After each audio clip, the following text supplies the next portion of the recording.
নামি দামি সব ব্র্যান্ডের কসমেটিক্স কারখানা, কিন্তু একটি পণ্যও আসল নয়। নকল এই কারখানাটি আবিষ্কার করেছে সেনাবাহিনী। মুন্সিগঞ্জের শ্রীনগরের ১৬ ঘরে খোঁজ মেলে এই কারখানার। পদ্মা ক্যান্টনমেন্টের ৯৯ কম্পোজিট ব্রিগেডের মুন্সিগঞ্জ আর্মি ক্যাম্পের ১৯ বীর সেনা সদস্যরা অভিযান চালিয়ে জব্দ করে এসব নকল পণ্য।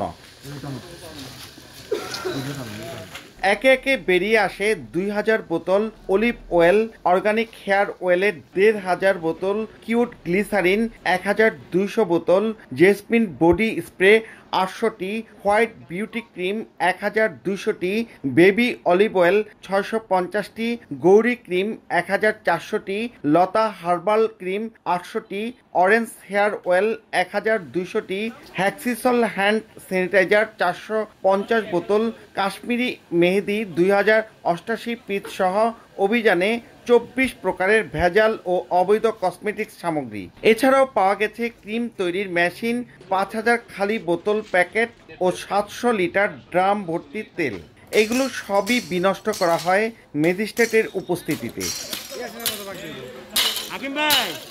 এসব ভেজাল পণ্য ও প্রতারণার ঘটনা উদ্ঘাটনে খুশি স্থানীয়রা। তারা আরও অভিযান জোরদার এবং দৃষ্টান্তমূলক শাস্তি দাবি করেন।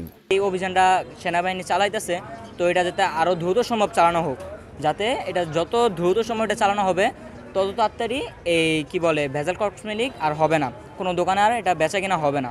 তার জন্য আমরা এটা অনেক করতেছি যাতে এটা তাড়াতাড়ি এটা হোক। সেনাবাহিনীর প্রতি আমরা ধন্যবাদ জানাই, তারা যেভাবে অভিযান চালাইতেছে, তারপরে যেভাবে কাজ করতেছে, তাদের প্রতি স্যালুট। বর্জন করতে হবে, এগুলো ব্যবহার করা যাইব না। এগুলো ব্যবহার করলে সব কিছুরই ক্ষতি হইব। এগুলো যেখানে তৈরি হয় ওখানে গিয়ে আপনার করতে হইব, এগুলো বাদ দিতে হইব।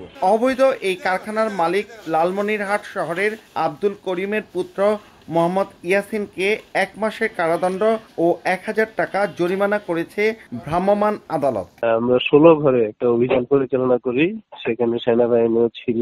এখানে বিপুল পরিমাণ নকল, মানে বিদেশি উৎপাদিত পণ্য এরকম ট্যাগ লাগিয়ে উনি নিজেই সেগুলো প্যাকেটজাত বোতলজাত করছেন আর কি। এরকম বিভিন্ন ধরনের পণ্য জব্দ করা হয়। এমনকি আমরা স্পটে ওইখানে জনসম্মুখে সেগুলো কাচের বোতলগুলা ধ্বংস করা হয়। তারপরে আমরা এখন সেগুলোকে মাটিতে পুঁতে ফেলার ব্যবস্থা করছি। আর যিনি এটার সাথে জড়িত ছিলেন ওনাকে ১ মাসের কারাদণ্ড দেওয়া হয়েছে আর কি। জব্দকৃত এসব পণ্যের বাজার মূল্য আনুমানিক ১০ লাখ টাকা। নাসির উদ্দিন উজ্জ্বল, সময় সংবাদ, মুন্সিগঞ্জ।